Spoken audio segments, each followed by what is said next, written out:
to welcome everyone today to the Legally Blissed podcast. Today we have Amanda Stark of Glitter and Gravitas. Glitter is a certified coach. Amanda is a certified life coach who helps successful career-driven women who from the outside look like they have it all, but have lost their passion and purpose. Amanda helps them reignite it using the framework of human design. And I think that is such a beautiful mission statement, Amanda.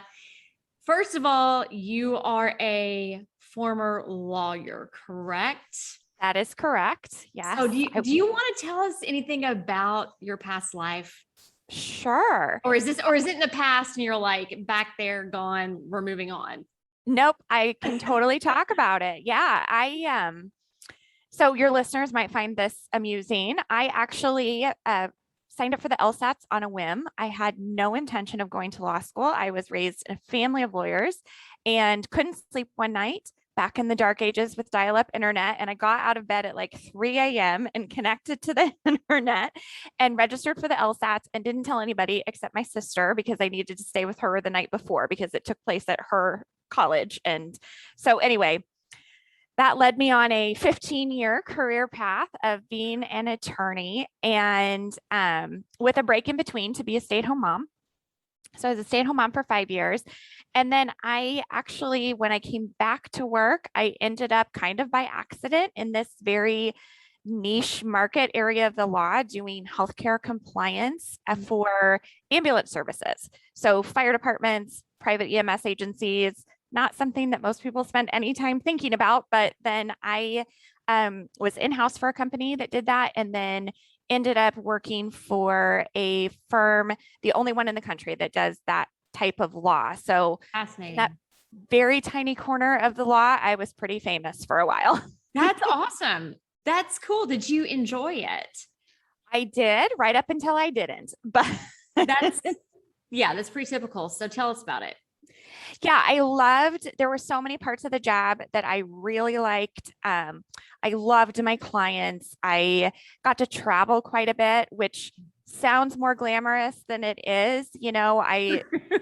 Right? Like it sounds like you get to go to all these cool places, but really you're like in the middle of nowhere and sitting in a fire hall.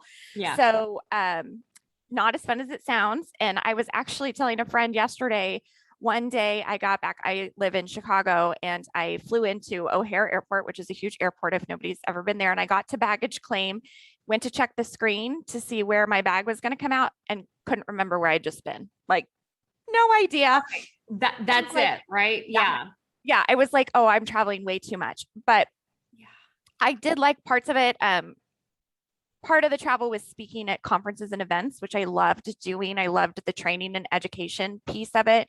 And then so much of what I got to do was proactive and I wasn't always cleaning up messes and defending people that had already gotten themselves in trouble. So that part was fun. And I'm just going to be really frank because this is for female attorneys. I got really, really tired of working for misogynistic old men. And I decided enough was enough. And I was tired of being the number one expert in the country and being told by my bosses, oh, people really like your personality. And I thought, well, yeah, I'm sure that's true. I have an amazing personality. Just smile, right? That was always a good one, right? Yes. And I was like, yeah, I'm sure it's my personality. It has nothing to do with all of my knowledge that I've accumulated over the years. So yeah, it was time for a career change. And that led me to coaching, which is where I'm at now. And I absolutely love it. Okay. So let's talk about that transition. So how did you learn about coaching and how did you decide, okay, I want to actually be a life coach for other people? Yeah, it was not a straight line trajectory. I actually left my firm without a plan, which I do not recommend to my clients. Nugget of wisdom number one on today's show. Do not leave the firm in anger. Yes, which is totally what I did. It happens to the best of us, right? It did. And it was for the best. And I don't regret leaving, but yeah. in hindsight, had I had a plan lined up, that probably would have been better. But so I really started from scratch. I was like, all I know is I don't want to keep doing that. But what do I want to do? I have absolutely no idea. And so I took the long way, but it's a lot of what I help my clients do now, which, and I use human design with my clients, but it's what do you like? What do you feel called to do? And how can we create that in a way that lights you up and makes you feel like you have a purpose? I think so many of us, that's really what we want. We want to feel like the work we're doing, whether it's in a firm, for a company, on our own, whatever, we want to feel like it's having an impact. That is why we got into it. So I kind of started from there. Like, what do I love? What do I think I'm good at? And I'll be honest, one of the first exploratory tests that I did, it wasn't human design. Like, what are my strengths? I read it and it was like love of learning and judgment and impartiality. And I was like, shit, can I swear on your podcast? I was like, shit, I have to be a lawyer. That is not the answer I wanted to hear. Did it say that whenever you do it? It didn't, but it was like all the strengths that you associate with attorneys, right? So I was like, okay, well, I did that already. What else can I do with these strengths? So it was really just about exploring how else can that look? And a big part of it was letting go of the identity of an attorney. I think that is something that carries a lot of weight for us, even when we're not happy in our careers or our jobs. That's something that you can say and it gets a reaction, right? Like it's different than being like, oh, I work in a cubicle. Not that there's anything wrong with that, but you know what I mean? It just has a different, I don't know what the word is, a different impact on the people that you say it to. Sure. And that's actually really interesting. I was listening to another podcast the other day and the female attorney on there had that very same comment about how part of her, part of the reason she was so afraid of leaving the law and becoming an author is because she identified so closely with being a lawyer. Like it was a part of her, right? But here's the thing, like I think that there's so much that you can take from being a lawyer and having been a lawyer, even if you are not currently a member of the bar, of any bar, that transitions so perfectly into so many different areas, right, of your life. And then also your career choices. Yeah, 100%. There's so many things that carry over that are just good skills to have in life as well as in jobs. As an attorney, you can write, you can distill things down, you can take complicated things and understand them.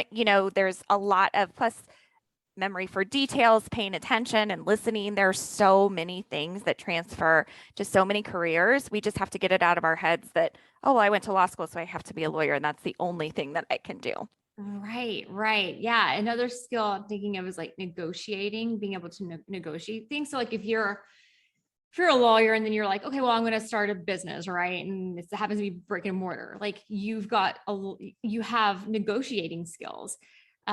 So yeah, it translates in so many different ways. So I think that we can't look at having been a lawyer as limiting at all. If anything, it opens up doors.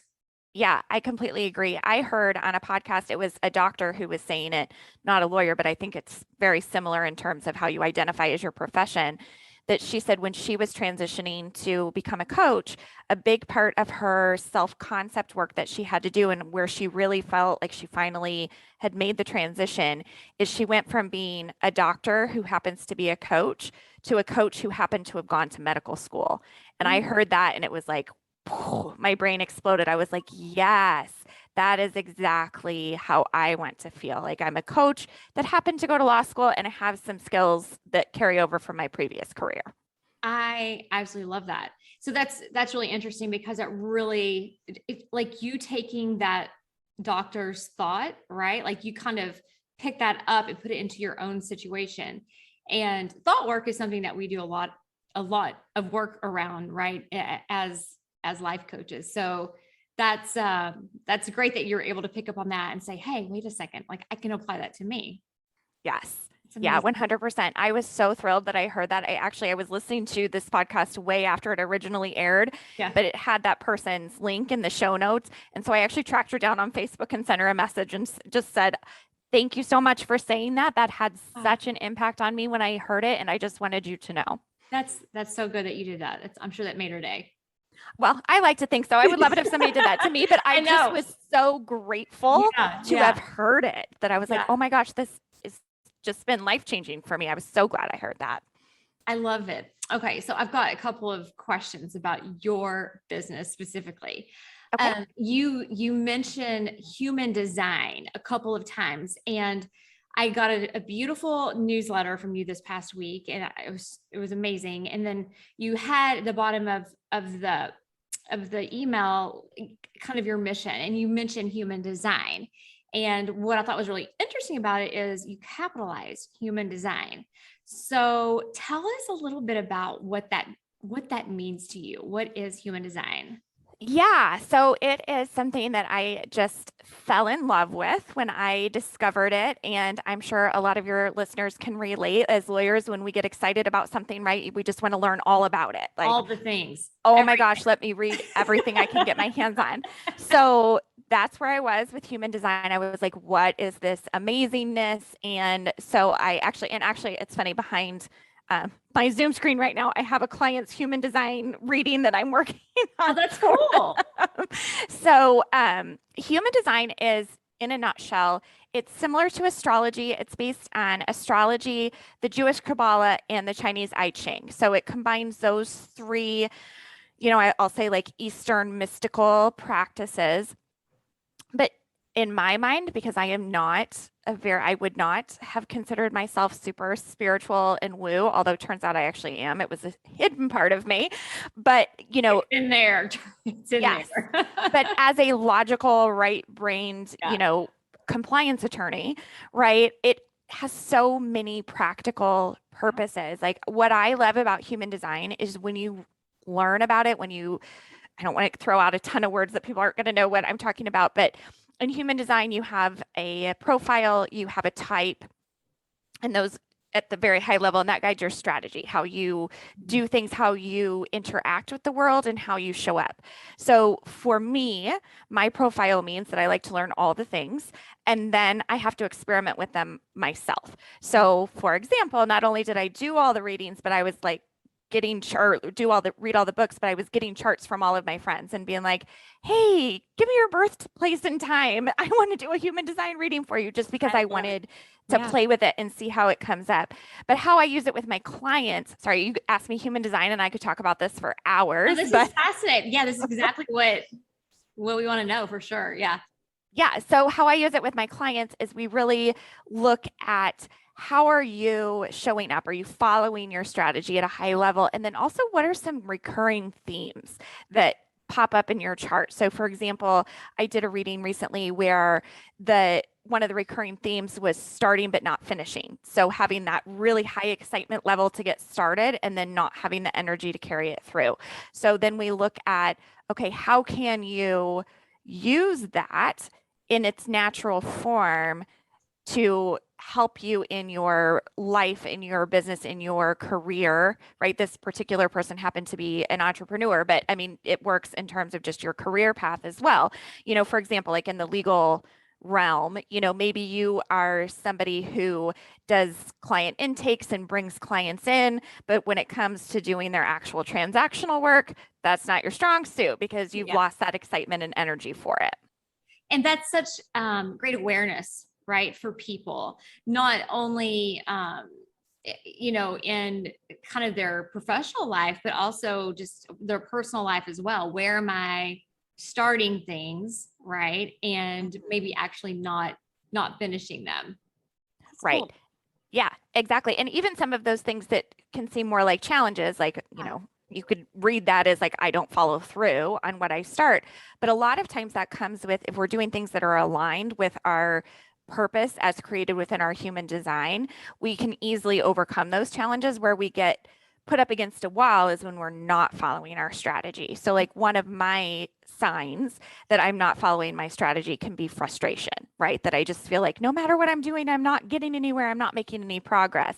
And that typically means I am trying to do work outside of my natural human design strategy. So it's so fascinating. I just find it so amazing. And I use that, kind of as a framework, but we do traditional coaching as well, thought work and mindset and all of those things as well. I love that. So the other question I have about your business, I have a feeling we could talk about human design for a long time. It sounds really fascinating. I'm curious about the name of your business, Glitter and Gravitas. I'm a trademark attorney, so I'm always curious about name origins, right? Like brand origins, how they came up with the name. So what does Glitter and Gravitas mean to you, and how did you come up with that fun name? Yeah. So fun. I love words. I am a prolific reader and I love words and choosing the right word for things. So it was really fun for me to come up with it. And I think I wanted something that I felt really represented me. And I have always felt, and I'm sure a lot of your listeners can relate to this too, that sometimes as a woman in law, you can feel a little bit square peg round hole, right? Especially if you identify like I do as more of a girly girl and, I like all the sparkles, all the makeup, all the fancy pretty things. And so, going into this world where you think of, uptight and suits and like being quiet and all of those things, that sometimes it was like, no, but I just like, I want to wear my sparkly tights to work today. So I wanted something when going out on my own, I wanted something that I just really felt represented that side of me without diminishing, because I think there's that patriarchal message out there that says, oh, if you like your big, gorgeous earrings like you're wearing right now, like if you love your fancy earrings or your cute clothes or your shoes, that you're not serious. You're not, right? Yeah. Mm-hmm. That you can't be smart and pretty for like at its most basic level, right? Like you have to be one or the other. You either have to be girly or you have to be professional. You have to be smart or you have to be frivolous. Like you can't be both of those. They don't both exist, right? Yes. Yes. Exactly. So that's where it came from. Glitter is one of my favorite things. So that was easy for me to come up with. I just love anything that sparkles. And then the gravitas, I really wanted something that I felt represented strength in a feminine and reserved kind of way, not a in your face, I'm going to overpower you kind of strength, but in just a very, I think, refined way. And I love that one of the definitions of gravitas is decorum. And that's another word that I love just because I think it represents such poise from a strong standpoint that like you can be in the face of something really tough and hold it together and come out all put together and pretty and sparkly at the end. And you can still wear your big earrings, right? And yes. I absolutely love that. Thank you for telling me that story. That's really cool. So I got an email from you this week and it was really interesting. You're talking about a conversation that you'd have with a client. And you all have been talking about the difference between intuition and fear. And I loved some of your comments in this newsletter, and I want to read a few of them. You said your client had asked if the resistance to doing the course that she was interested in producing was actually her intuition telling her to not go after that goal.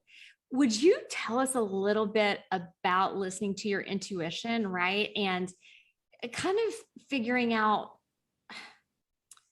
like when you're making decisions, listening to your intuition versus fear-based decision-making?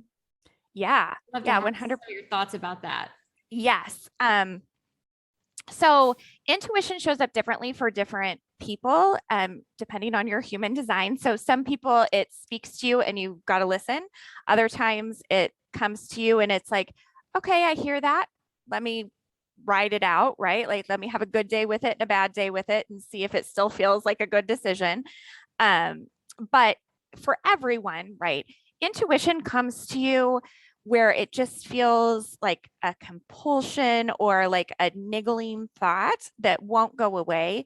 But intuition, in my mind, speaks to you at a high level. So, I would say intuition for me has shown up in different ways, like I've already talked about, like registering for the LSATs in the middle of the night, right? That just felt like this strong pull, and I listened to it.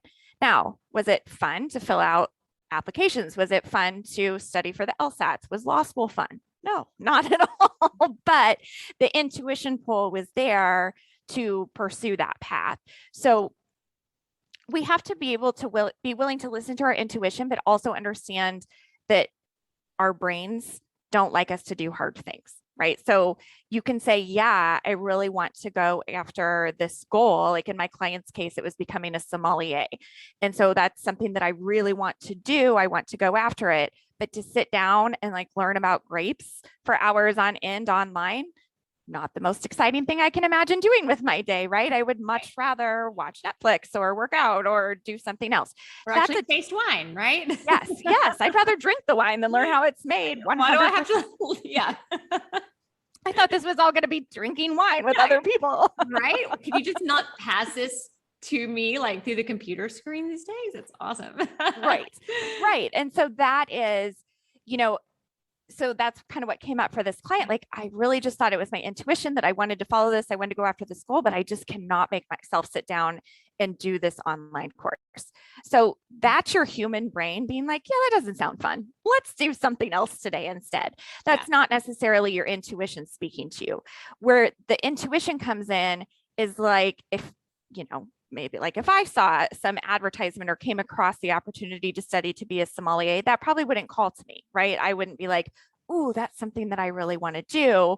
Where I was introduced to human design and I'm like 10 minutes in on Amazon ordering every book that has human design in it, right? That's following your intuition, but like going through the less fun pieces. It's fear seems like a strong word, but really it's a driving force. And you know this as a coach as well. Fear is a driving force. It just means we don't want to do something hard. We don't want to be uncomfortable. We don't want to feel stressed. We don't want to be anxious or overwhelmed. But it's also going through those things is how we get to our big goals and accomplishments. Yeah, that's awesome.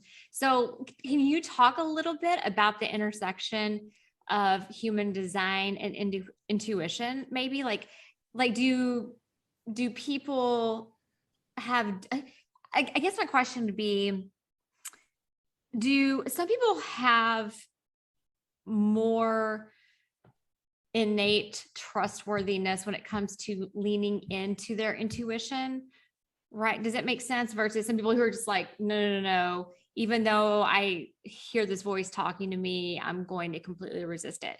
So like, I mean, I guess there are people that are kind of on both sides. Is that a human, would that be because of like human design? Yes, that can be. It's partially human design and partially being a human, right? In 20. Yeah, right. Right. So everyone has intuition. Your human design will factor in how it speaks to you and what you should do about it. And without getting super technical, part of human design is you have an authority.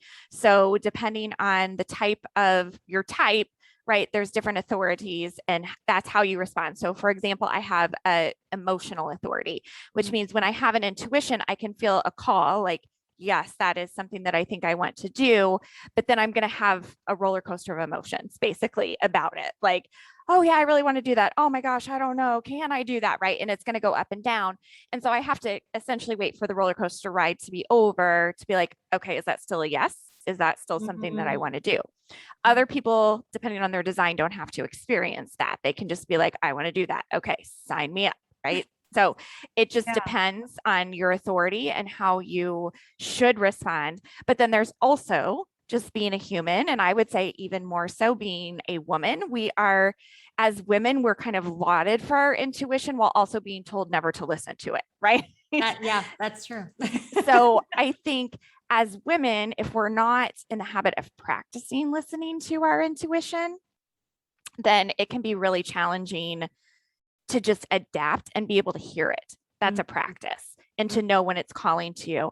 And as women that work in male dominated fields that we spent so many years in school, taskmaster, we've got to get all the things done, and everything in law school in the law, not only is it a male dominated field, but it's set up with a completely masculine energy, right? Like everything is about getting to the top, being at the top of your class, making law review, getting a clerkship, moving on to partner, bringing in the most business. Everything about that is a masculine energy, and listening to your intuition is very feminine. So if we're not paying attention to that side of ourselves, it can be easy to miss if we're not practicing. So is that something you work with your clients on, like even your lawyer clients, like leaning into and trusting their intuition more?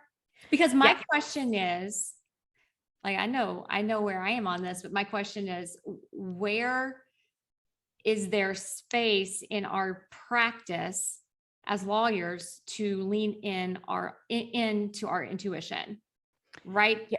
Because that's kind of scary, because if you have to justify why you make a decision or why you advise a client to do a certain thing or not do something,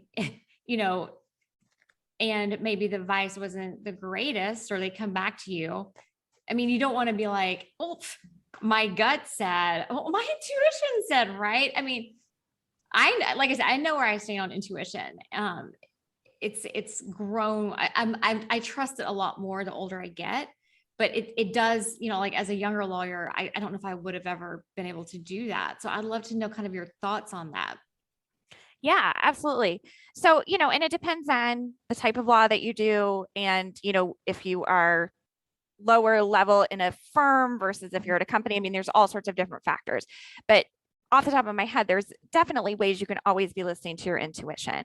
For example, if you have the ability to have a say-so in whether or not to take on a client or not, listen to your intuition about that. Sometimes a client can come to you. I had this experience as an attorney that somebody came up to me at a conference that I was speaking at. I mean, they checked all the boxes of being exactly the type of client that I helped. And the whole time I was talking to the person, I just had this full body response, like, I don't want to be part of this. I don't want to be involved. I don't trust this person is telling me the truth. Right. So I listened to that. And I had the privilege of where I was at that point in my career to be like, no, that's not a client I'm going to take on. But listen to that.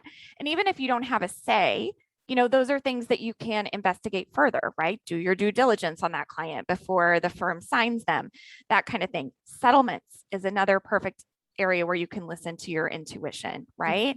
Because sometimes it doesn't necessarily seem like how it was supposed to work out on paper, but if you're feeling that call, like, yeah, this is the right thing to do. It could be because you're about to step in a minefield if you don't settle right then, right? So this is the best outcome for you and the client. Those are areas. Getting a job, where you want to work, if it's time to leave, if it's time to go out on your own, if it's time to go in-house or back to a firm or whatever, there's all kinds of areas on the career path in particular that you can listen to your intuition and follow it. And again, yes, that's something I work with clients on. And it also goes back to your human design, how it shows up for you. So with my type, that like no response, like, no, I want no part of that. That is my intuition speaking. That's how my type shows up as a no. And as a yes, it's like, I'm even not like, it's so like ingrained in me that I'm like, when it's a yes, like it is, my whole body will feel it. And I'm like, yes, absolutely. I want to do that. So, but different people, it shows up in different ways, but you can definitely lean in and listen to it, even if you work for someone else and you're a first year out of law school. There's opportunities. I think that's a really good point to make too, because I think about the difference. Like when I was a young associate, I didn't necessarily get to choose the clients that I worked for, right? Like, especially the first couple of years out, like you took the work that they gave you. But when I had my own practice, like I really did lean in a lot to intuition with respect to new client intake. And I always tell people, one of the best ways to help your mental sanity as a lawyer, in my opinion, is to have clients that you truly love to serve, right? The ones that ask you, where do I send the check, right? There's not the ones that you're like, okay, I've had this invoice outstanding for 90 days. What's going on here, right? And there are clients out there that are like that, right? And I think that, preventing malpractice, like one of the best ways to do it is like during intake, right? When you're doing that initial client vetting and trusting that intuition, if something does not feel right. Yes. Yeah.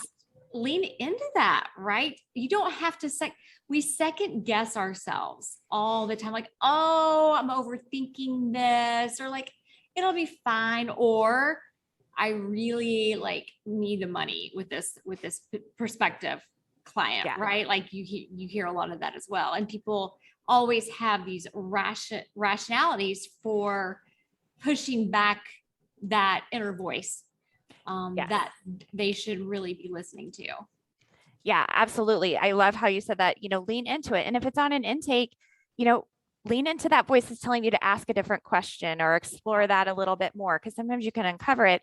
And I love that you brought up the rationale of like, oh, but I really need to make money, whether you're on your own or you are responsible for bringing in business or whatever.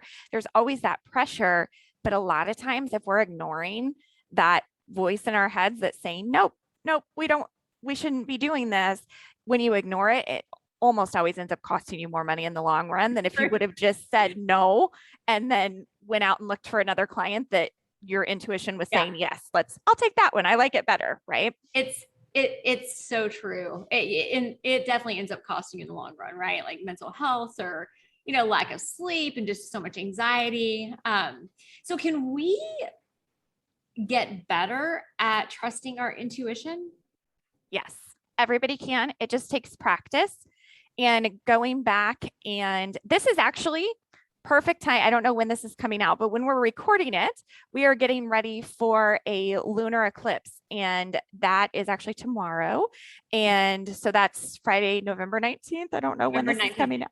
Okay. So this will be out after this lunar eclipse. So, but this will be good because there's always lunar eclipses. Oh yeah, that happens. And we're actually entering an eclipse season. So this is actually even after tomorrow. Okay. This is a great opportunity to do this, to go back and look at areas of your life that you want to work on and see where was your intuition telling you something and you didn't listen to it. So for me right now, the work I've been doing this week, because goes into astrology and your design and like where you can focus. But for me, I've been focusing on relationships, both like partner relationships and family relationships, those kinds of things. And going back and saying, okay, when was my intuition telling me something that I didn't listen? How did that turn out? When did I listen to my intuition? And then that was the right thing to do. So it's always a good thing to go back and look, because hindsight, you can see it clearer. I would recommend starting there, especially if you're like, I don't even think I have intuition, right? I don't even know where to start with that. Yeah. Go back and look and just pick an area of your life. You can pick your career. Were there times when I felt a pull and I didn't listen to it? How did that turn out? And just explore that. Do, some journaling or some thought work on that and explore it. And that can help you identify how it spoke to you so that you can be more aware of it in the future. Okay. I love that, because this is all about increasing awareness, right? And so help me understand, like, how does the eclipse come into play here? Is it just because of like astrologically, it's a good time to do those reflections? Yeah. And this lunar eclipses are usually kind of a shake. If there are astrologers listening to this, I am not doing a great job of explaining it, but while you're astrologers, you never know. I mean, right. There could be. We'll forgive you. We'll forgive you. Okay. Thank you. I just want to acknowledge, I know I'm not doing a good job of explaining this, but there's a lot to learn in astrology. I've got a book and I was like, whoa, there's a lot here, but yeah. Yes. And as soon as you learn something, there's like 20 more layers you can learn about it. But essentially eclipses kind of shake things up, right? So it's like if you were to uncover a rock, right? There's going to be stuff under there. So it's a good time while you have the rock turned over. If there's anything you want under there, you should get it out before the rock covers it up again. So that's kind of a really terrible way of explaining why the eclipse has something to do with why it's an especially good time. You might feel more in tune with what's gone on in certain areas of your life. And especially if you don't know astrologically, like where this might show up for you right now. Just if you're feeling like you're kind of dwelling on something, or a certain area of your life keeps coming up to the forefront, just do some exploring there. There's not a wrong way to do it, right? Just pick something. Be like, I'm going to pick my job. I'm going to pick my relationships. I'm going to pick my, health, whatever. There's all sorts of ways that you can do it. And there's no wrong way to do it. Okay. So what about the person that tells you, I am always logical and I'm always following my brain. I am not going to follow my gut on this situation. Like logic always rules the day. What would you tell that person, or the person who says, I've never relied on my gut on something? Yeah. I would probably tell them that that's not true. You're right. I can help you. See you later. You're right. You don't have an intuition. Sorry. I would tell them that's not true. That they probably have followed their gut in the past. They've just used logic to explain it to themselves. So, and I identify as a very type A logical person too. So I would say like you can follow your intuition and still use logic and reason to shape how that looks, right? Like following your intuition, I think sometimes that's a misconception. So I'm glad you brought it up. Following your intuition doesn't necessarily mean you like don't show up for work for 3 weeks, or like you just decide that you're going to go on an open-ended trip around the country. There are some people that do that. Following that actually sounds pretty cool. Right. I mean, if you can, right. Right. But it doesn't mean you can't use logic, or that there isn't room for both to exist together. I definitely think there is. It doesn't mean if I start listening to my intuition, I don't use logic and critical thinking and reasoning in my life either. They're not mutually exclusive. Yes, 100%. You can and should use both. Okay. So I'm going to ask you a random question. Okay. What is the problem that you want to solve? Ooh, this is another one I could talk about forever. I've been following my intuition here. I want you to know. I love it. I knew you would have some good stuff. I want women to stop selling themselves short. I want women to believe in themselves. I think if you just look at the world, we have let men be in charge. And where has that gotten us, right? I just think, and there are studies, talk about intuition and logic coming together. There are studies that show that the more women are on a board at major Fortune 500, 100 companies, the more successful the company is. When there are women in leadership, the company makes more money. There's all sorts of, using masculine barometers, right? There's all sorts of data to support that women are great decision makers. They are great leaders. Like using emotion and intuition in leading and decision making is a great idea. And we collectively, I think, allow ourselves, and I'm not calling anybody out, and there's so much history and context here, but we allow ourselves collectively to be told to be quiet, to smile more, to have a nice personality, you have to choose, right? You can be a mom, or you can have a career. You can be a woman lawyer, but not at a top firm. You can't make partner. You can't take maternity leave. All those things, right? And I think the more women individually believe in themselves and go after those things and start shaking things up, the better it gets. I also think, we sell ourselves short not only that way, but we also tell ourselves that we as individuals don't matter to the collective. Like, it's okay if I hate my job and I cry every single day because I'm the only one who's suffering, but that's not true, right? That has a ripple effect on everybody that you interact. And for any of you that are moms of daughters, have young girls in your life in any capacity, you are a role model for them. You're showing them what's possible. And I think I have two daughters that are 12 and 14 right now. And I think about them a lot, that if I am modeling to them, like, it is okay to go to a job that you hate every single day. It is okay to walk in the door and you can't get that wine bottle open fast enough because the day was so miserable. Like, if I'm modeling that behavior for them, that I'm miserable and I hate it, but this is as good as it can get for me, then 20 years from now, 30 years from now, if they're in that same situation, they don't believe they have another option either, because that's what they saw modeled to them. They saw that, okay, well, that's just part of life, right? It's When just you're a woman, perpetuating, right? yes, when you're a woman and you get to middle age, you're going to hate your life and your job, and that's just part of it. And I just think we need to start using that energy to say, okay, but what if I did change? What if my daughter saw me like storm out in anger? Not that you should do that, but if they saw me say, like, nope, that's enough. I'm not going to be told that anymore. I'm not going to do that anymore. I'm going to do something that makes me happy and joyful and feel purposeful.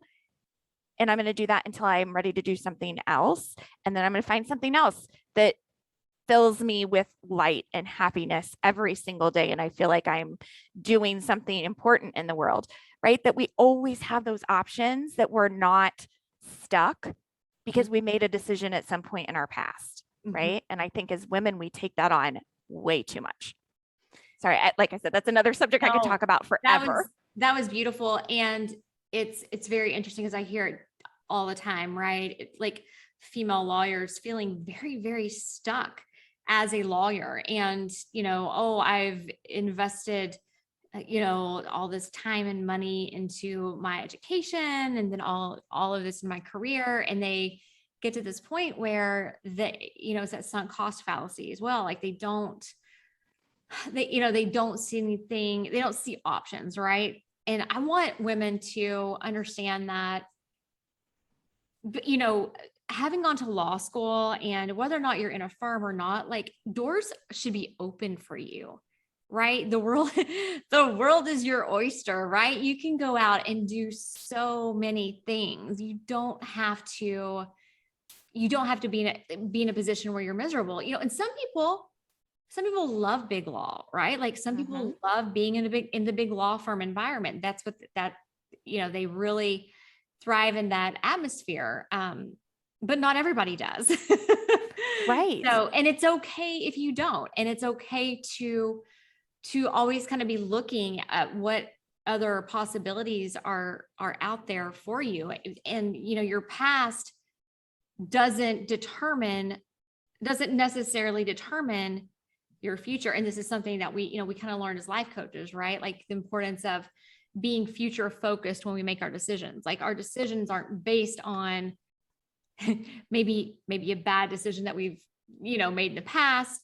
But we make our decisions based on future focus. Yeah. 100%. And I would say, you said it's okay if big law isn't for you, or it's okay if, whatever particular track isn't for you. It's also okay if it was at one point and it isn't now. Yes. Right? Yeah.